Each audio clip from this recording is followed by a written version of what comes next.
Perception position. తండ్రి కొడుకులు ఇద్దరు ట్రైన్లో జర్నీ చేస్తుంటాడు. కొడుకు ఏజ్ 25 ఇయర్స్ ఉంటుంది. వాళ్ళిద్దరూ ఆ భోగి యొక్క డోర్లో నిలబడి బయటికి చూస్తూ ఉంటాడు. కొడుకు ఈ విధంగా అడుగుతాడు, నాన్న నాన్న అవేంటి? తండ్రి చెప్తాడు, బాబు అవి కొండలు.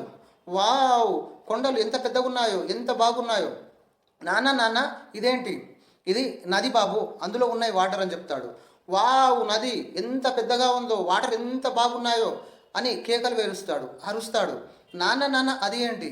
అది ఒక విలేజ్ బాబు, అందులో ఉన్నాయి ఇల్లులు, బిల్డింగ్స్ అని చెప్తాడు. వా, విలేజ్ అని ఇలా ఉంటుందా, ఇల్లులు ఇలా ఉంటాయా అని గట్టిగా అరుస్తాడు. ఆ భోగిలో ఉన్న వాళ్ళందరికీ చిరాకు వస్తుంది, కోపం వస్తుంది. ఏంది ఇంత పెద్ద అబ్బాయితో తండ్రి ఇలా చెప్తున్నాడు, ఏంది అబ్బాయి పిచ్చోన్లాగా అడుగుతున్నాడు, ఇతను కూడా పిచ్చోన్లాగా చెప్తున్నాడు అని అనిపిస్తుంది. అందులో ఒక పెద్ద మనిషి ఉండబట్టలేక తండ్రిని వచ్చి అడుగుతాడు, ఏంది ఇంత పెద్ద కొడుకుతోటి చిన్నపిల్లలకు చెప్పినట్టు చెప్తున్నావు ఏంటి అని అడిగితే, సారీ సార్, మా బాబు పుట్టినప్పుడు పుట్టుగుడ్డి కళ్ళు లేకుండా పుట్టాడు. ఒక 1 వీక్ కింద సర్జరీ చేయించాం కళ్ళకు. ఈరోజు కళ్ళు విప్పారు, ఆ కట్లు విప్పారు, అందుకనే ఇంటికి తీసుకెళ్తున్నాను. తనకి ఏది బాహ్య ప్రపంచం తెలియదు, అందుకనే నేను చెప్తున్నాను సార్ అని చెప్తాడు.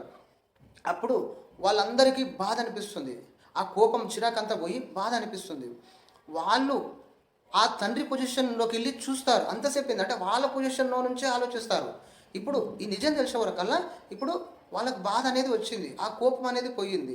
ఈ విధంగా మనకు కూడా డైలీ ఎవరితోనో ఒకరితోని, ఇంట్లో కావచ్చు, ఆఫీస్లో కావచ్చు, బయట కావచ్చు, గొడవలు వివాదాలు వస్తూనే ఉంటాయి. అలా జరిగినప్పుడు, అలా వచ్చినప్పుడు మనం కేవలం మన పొజిషన్లో ఉండే ఆలోచిస్తాం. నేను చెప్పిందే కరెక్టు, నేనే రైటు అన్న విధంగా మనం మాట్లాడుతుంటాము.